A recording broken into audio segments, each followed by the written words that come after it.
my I was I was given the opportunity to be taught in a metaphysical way. Well, not really. It was actually physical, by the presence or the essence of Mahavatar Babaji. And so, so that essence or being is been one of my primary uh, guides through this. And so in that process, I remember some of these terms that you're using, and why a lot of what I talk about in one way, shape, or form kind of has some correlation to certain teachings in the Hindu tradition. But I was just doing an interview yesterday with a Taoist master, and he claims he claims that I'm a Taoist master. I said, I don't know. I'm just telling you what I know, you know. Um, and I mean that very sincerely.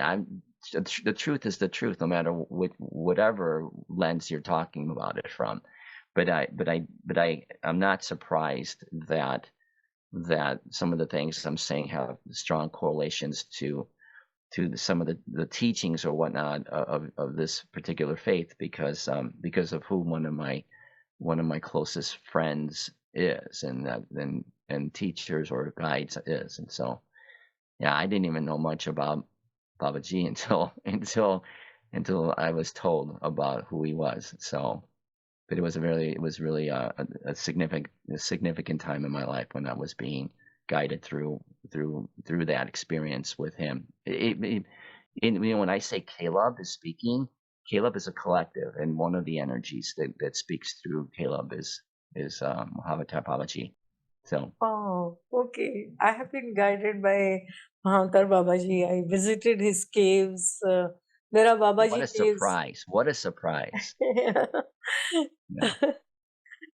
So, can you talk a little bit about that experience where you were guided by him specifically?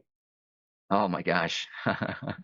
um, so this was when I was this was back when I was having my first awakening.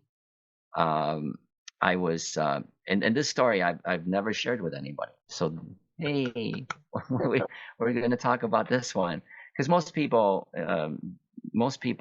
don't know much about him in this part of the world, and so there's really never a sense of reason to bring it up. But They know more about Yogananji from Autobiography for Yogi, and yep, you can see the picture on my wallpaper. And Mahavatar Babaji is Yogananji's yes, guru. So he's yep, from that lineage. Yeah, please continue. yep. Oh no. I appreciate you saying that.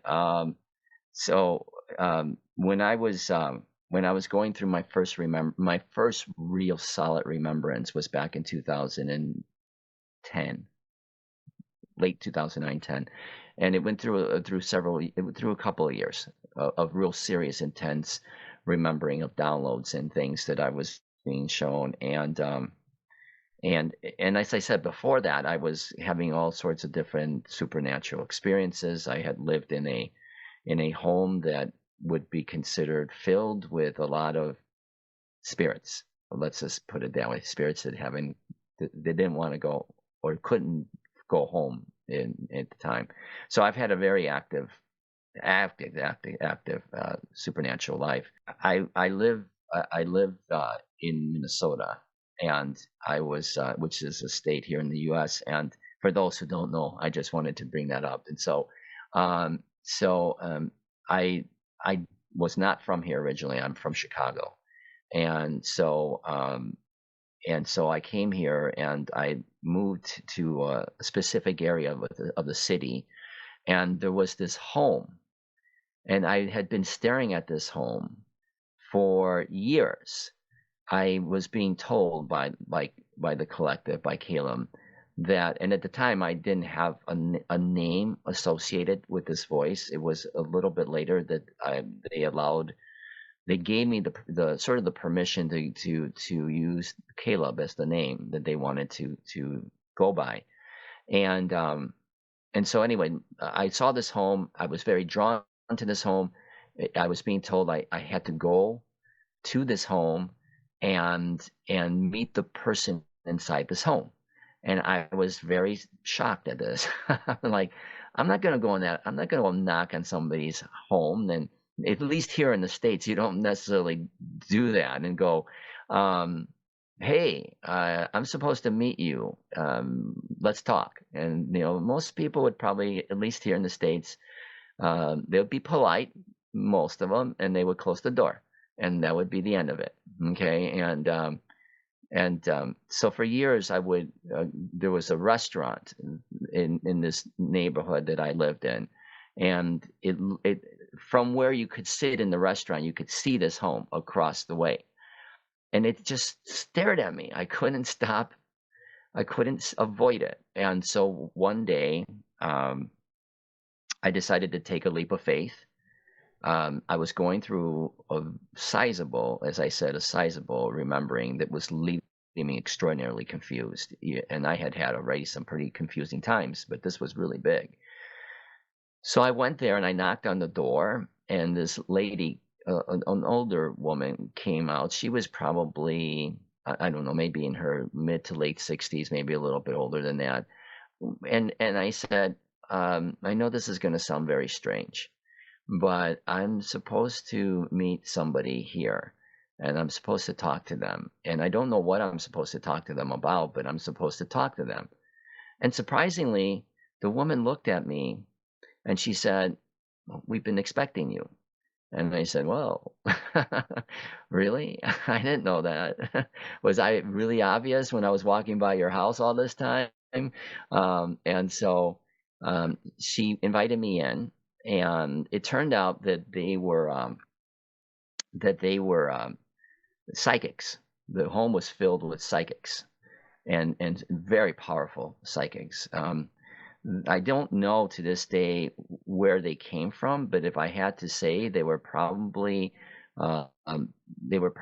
in sort of the area of I refer to it because of an experience of a past life, like where the Persia, a Persian area, like Iraq, Iran, somewhere in that area, somewhere Pakistan, somewhere in that area, maybe as far east as India, but they had that feeling to them. Okay, and and so they told me to go sit down in a room. So again, this is a story that I don't even talk about in my book, um, and uh, and so I sat down, and this woman sat down with me, and she told me who she is in terms of what she does, and I was like, oh well, now that makes sense why I was told to come here.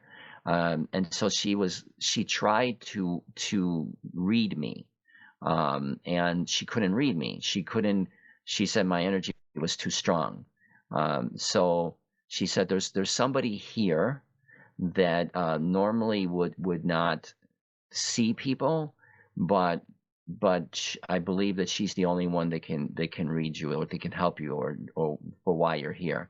So I thought she was going to come back. So I thought the person who was going to come back was probably going to be another woman who was probably her age, and wearing all sorts of wonderful colors and whatever. I thought it was going to be like a big show here or something, and so it turned out that it was a young woman. It was a very young woman, probably in her maybe early 20s, late teens, early 20s, and I was really surprised. I was like, I didn't expect this to be a young woman. And she had beautiful dark hair, but there was streaks of brown in them, a lot of streaks of brown in them. And so, and she was very petite. Um, she had a very androgynous look to her. So I mean, she was obviously a woman, but I felt there was a real strong presence of male energy there, of a masculine energy there. Um, and anyway, she proceeds to talk to me in a way that, as if we had known each other before, and we spent that first time. We spent probably about 4 or 5 hours, where she went and told me so many things about about my life, not just in this world, but in my life in previous worlds. And that I didn't have very many lives, and I knew that already. And so right away in that first time that we were together, she told me why I was here, and what I had done in certain other in the few past lives that I had had. They were pretty significant ones, but they're not the ones that most people know about. And and she said that there were certain things that I did back then that I needed to correct here, because of what I did back then, things didn't quite turn out exactly the way they were supposed to in this world for the sake of humanity. And so all this, I'm just kind of going, cool. Yeah.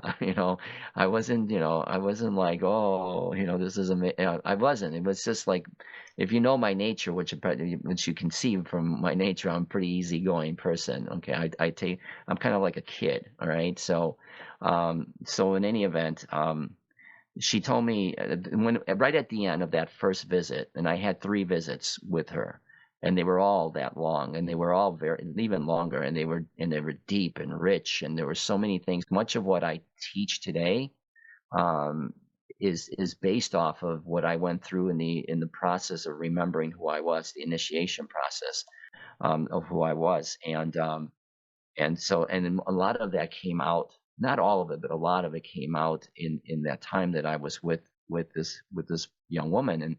And in any event, I was told at that time that I had a series of guides around me. There were several guides around me, and I was like, oh, okay, cool. Who are they?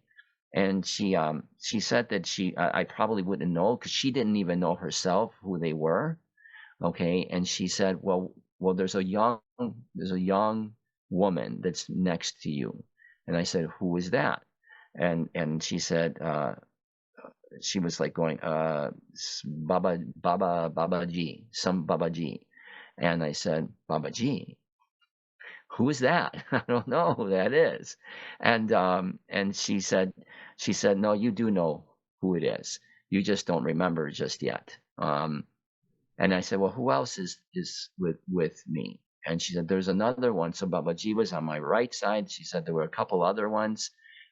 She couldn't really make out some of the other ones, but she could make out one other one. And she said that the other one was Paramahansa Yogananda. And I said, I don't know who Paramahansa Yogananda is.